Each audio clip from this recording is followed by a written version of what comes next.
Lingid nga po sa inyong kaalaman, meron nga po ngayong pagkakataon na si Kevin Durant na pumirma ng bagong extension sa Phoenix Suns na nagkakahalaga ng $59.7 million upang ma-extend pa ng isang taon ng kasalukuyang kontrata kung saan aabot hanggang sa 2026-2027 NBA season.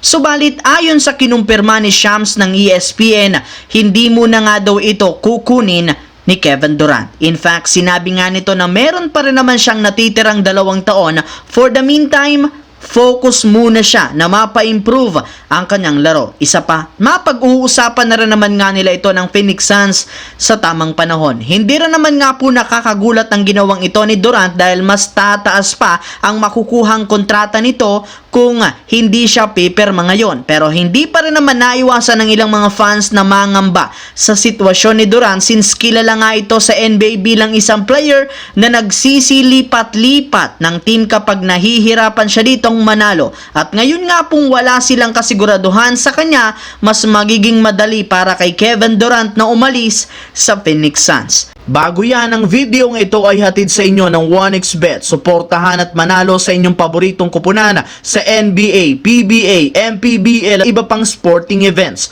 Maaaring makakuha up to 12,000 cash bonus sa inyong first deposit gamit ang aking promo code. Pag tama prediction mo, panalo ka. Simple lang, pindutin lamang ang link sa comment section at mag-register gamit ang inyong GCash account para makapag-cash in at cash out. Isang paalala, tumaya ng responsable. Samantala, bago pa sumabak ang Los Angeles Lakers sa regular season, ay may magandang balita rin naman ang inilabas ngayon, especially sa kanilang bagong 7'1" center na si Christian Coloco. Ayon nga po sa ibinulgar ni Shams, positibo nga po ang Lakers na papayagan ito ng NBA sa lalong madaling panahon. Pinayagan na rin naman siya ng mga doktor na maglarong muli, meaning naghilom na ang kanyang injury. Dahil nga dyan, inaasahan na papayagan siya ng NBA na makapaglaro kasama ang Lakers, lalo na ang kapwa big man na sina Anthony Davis at Jackson Hayes. Marami rin naman nga po mga fans ang umasa na magiging epektibo ang triple tower na to na gagamitin ni Coach JJ Redick dahil sila ang inaasahang magpapapanalo sa tuwing makakatapat sila ng mga teams na gumagamit ng big lineup kagaya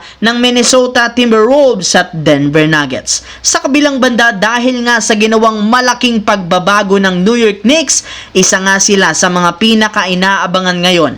Meron nga sila ngayong legit super team sa dami ng mga talentadong player. Sa katunayan, marami nga po ang naniniwala na isa sila sa may kakayahang mapatumba ang defending champions. Kaya may pagkakataon na nga sila ngayong ipagpatuloy at tapusin ang nagawa nilang unfinished business last season na sinira ng injury ng halos lahat ng mga players. Kung inyong ang matatandaan, nagkaroon sana ang Knicks ng pagkakataong umabot sa finals at makakuha ng titulo kung hindi lamang sila tinamaan ng injury.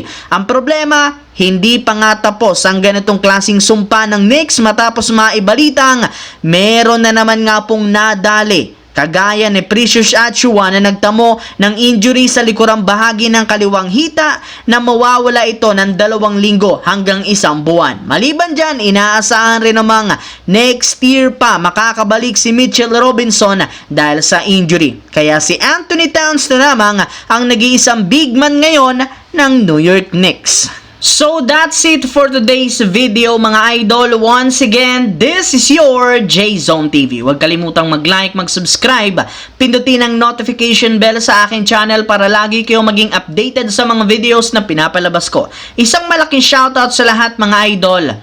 Thanks for watching. Hopefully nag-enjoy kayo ngayon.